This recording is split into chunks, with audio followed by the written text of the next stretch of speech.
كان زهوقا. السلام علیکم ورحمۃ اللہ وبرکاتہ. نحمدہ ونصلی علی رسولہ الکریم، اما بعد.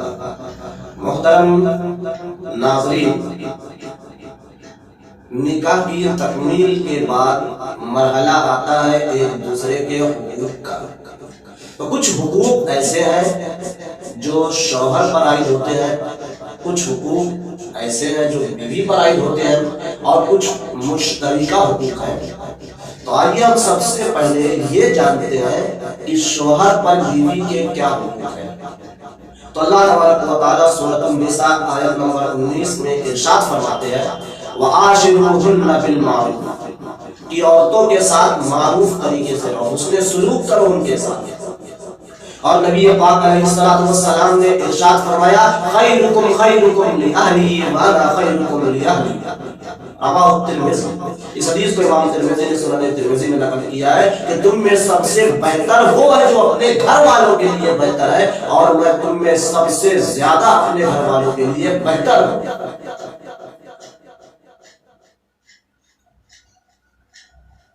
اس لیے شوہر کو اپنی بیوی کی چھوٹی چھوٹی کوتاہیوں پر، غلطیوں پر کوئی بڑا مسئلہ نہیں کھڑا کرنا چاہیے.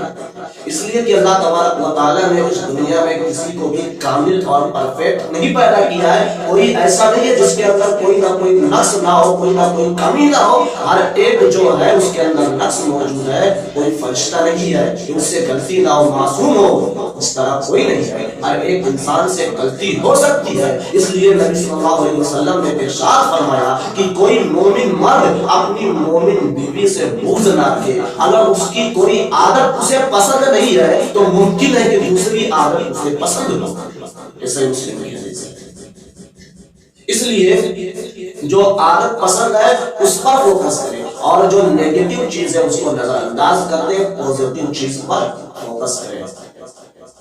اور نبی پاک علیہ السلام کی وہ مشہور حدیث جو صحیح بخاری میں ہے کہ اللہ کے نبی صلی اللہ علیہ وسلم نے فرمایا کہ عورت جو ہے فصلی سے پیدا کی گئی ہے، سب سے ٹیڑھی فصلی سب سے اوپر والی ہوتی ہے. اس لیے اگر آپ اسے زبردستی سیدھا کرنے کی کوشش کرو گے، سدھارنے کی کوشش کرو گے تو ٹوٹ جائے گی، یعنی طلاق کی نوبت آ جائے گی. اس لیے وہ جیسی ہے ویسے ہی اس سے فائدہ اٹھاؤ اور اس کے ساتھ اس میں سلوک کرو. یہ نبی پاک علیہ السلام کی تعلیم ہے. اور شوہر کو یہ احساس ہونا چاہیے کہ اس کی بیوی جو ہے اس کے لیے اپنے ماں باپ کو، بھائی بہن کو اور اپنے سارے رشتے داروں کو چھوڑ کر اس کے پاس آ رہی ہے، اور اپنی عزت و ناموس کو اس کے حوالے کر رہی ہے. اسی طرح صبح سے لے کر رات تک اس کے گھر کو سنبھالتی ہے، اس کے کھانے پینے لباس وغیرہ کا خیال رکھتی ہے، اس کے بچوں کو جنم دیتی ہے اور ان کی پرورش و تربیت کرتی ہے. اتنا سب کچھ کرنے کے بعد شوہر کی یہ ذمہ داری ہے کہ اس کے ساتھ حسن سلوک کرے، اس کے ساتھ اچھائی سے پیش آئے، اور ممکن ہو تو گھر کے کاموں میں اس کا ہاتھ بٹھائے. گھر کے کام کاج کرنا کوئی شرم کی بات نہیں ہے، بلکہ یہ ہمارے آقا کی سنت ہے کہ حضرت اسود رضی اللہ عنہ سوال کرتے ہیں کہ نبی پاک علیہ السلام گھر میں کیا کرتے تھے؟ تو اما عائشہ کہتی ہے کانا فی محنت اہلی فَإِذَا حَضَرَتِ الصَّلَاةُ قَامَ إِلَى الصَّلَاةِ. رواه الترمذی. کہ نبی پاک علیہ السلام گھر کے روزمرہ کے کام کرتے تھے، اور جب نماز کا وقت ہو جاتا تھا تو نبی پاک علیہ السلام نماز کے لیے چلے جاتے تھے. تو ہمارے نبی پاک علیہ السلام بھی گھر کے کاموں میں اپنے بیوی کا ہاتھ بٹھایا کرتے تھے. اسی طرح بیوی اور بچوں کے کھانے پینے، لباس اور گھر کا انتظام کرنا یہ شوہر کی ذمہ داری ہے، اس کے اوپر یہ فرض ہے. اب آئیے دیکھتے ہیں کہ بیوی پر شوہر کے کیا حقوق ہیں. تو شوہر جو ہے بیوی سے مقام میں بڑا ہے، اس کو اللہ تبارک و تعالیٰ نے حاکم بنایا. اور اللہ تبارک و تعالیٰ سورہ بقرہ آیت نمبر 228 میں ذکر فرماتے ہیں للرجال علیہن درجہ، کہ مردوں کو عورتوں پر فضیلت حاصل ہے. اور نبی پاک علیہ السلام کا ارشاد یہ آپ نے فرمایا اگر میں کسی کو حکم دیتا کہ اللہ کے علاوہ کسی اور کو سجدہ کرے تو میں عورت کو حکم دیتا کہ وہ اپنے خاوند کے لیے سجدہ کرے۔ قسم ہے اس ذات کی جس کے ہاتھ میں محمد کی جان ہے، عورت اس وقت تک اپنے رب کا حق ادا نہیں کر سکتی جب تک وہ اپنے خاوند کا حق ادا نہیں کرے۔ اس حدیث کو ابن ماجہ نے سنن ابن ماجہ میں نقل کیا ہے۔ اس حدیث سے شوہر کی مقام و مرتبے کی پوری وضاحت ہو جاتی ہے کہ اس کا مقام کیا ہے، اس کی حیثیت کیا ہے، اس کا مرتبہ کیا ہے۔ اس لیے عورت کو چاہیے کہ اپنے شوہر کے ساتھ شیریں گفتار ہو، زبان درازی نہ کرے، بات بات میں شوہر سے نہ الجھے۔ نبی پاک نے فرمایا علیکم بالارکان فإنهم أعلم أفواها وأنتم أرحاما وأرضى باليسير۔ رواہ ابن ماجہ اس حدیث کو بھی امام ابن ماجہ نے سنن ابن ماجہ میں نقل کیا ہے۔ نبی پاک فرماتے ہیں کہ کنواری لڑکیوں سے شادی کرو کیونکہ وہ شیریں گفتار ہوتی ہے، زیادہ بچوں کو جنم دیتی ہے اور معمولی چیز پر راضی ہو جاتی ہے۔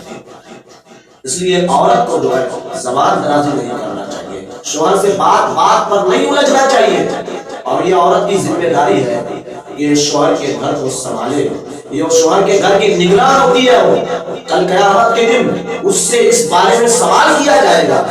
اس لیے عورت کی یہ ذمہ داری ہے کہ شوہر کی غیر موجودگی میں اس کے گھر کی، اس کے مال کی، اس کے بچوں کی اور اپنی عزت و ناموس کی حفاظت کرے، اور کسی ایسے شخص کو گھر میں آنے کی پرمیشن نہ دے جسے اس کا شوہر پسند نہیں کرتا، اور نہ ہی شوہر کی پرمیشن کے بغیر گھر سے باہر نکلے۔ جیسا کہ صحیح بخاری کے اندر ایک حدیث ہے کہ جب اما عائشہ رضی اللہ تعالی عنہا بیمار پڑی تو انہوں نے اپنی ماں کے گھر جانے کے لیے نبی صلی اللہ علیہ وسلم سے اجازت طلب کی۔ اس حدیث کو تہمت کے بیان میں صحیح بخاری کے اندر دیکھا جا سکتا ہے۔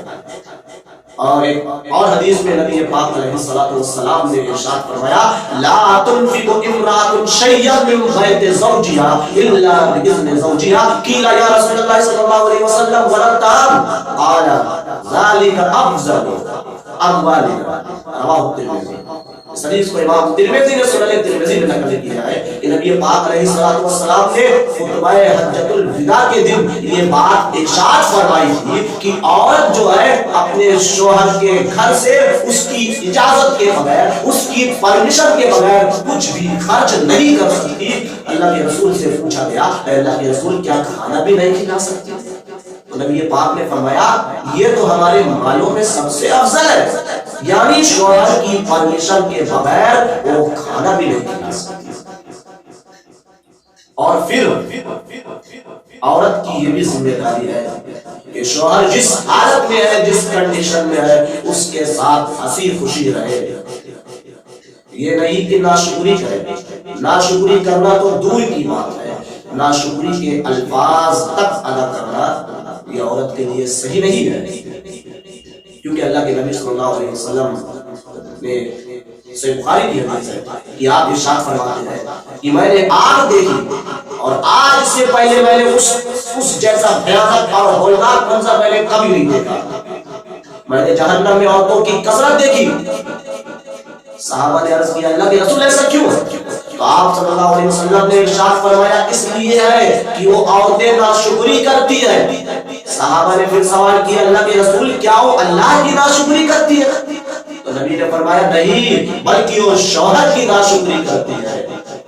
عورتوں کا حال یہ ہوتا ہے کہ زندگی بھر ان کے ساتھ احسان کرو، حسن سلوک کرو، مگر اگر کوئی تکلیف، معمولی سی تکلیف کسی بھی وجہ سے، آپ کی وجہ سے انہیں پہنچ جائے تو کہہ دیتی ہے کہ میں نے آپ کی طرف سے کوئی بھلائی، کوئی سکون پایا ہی نہیں، فوراً ناشکری کے الفاظ ادا کر دیتی ہے، اور اسی ناشکری کی وجہ سے میں نے ان عورتوں کو جہنم میں دیکھا ہے۔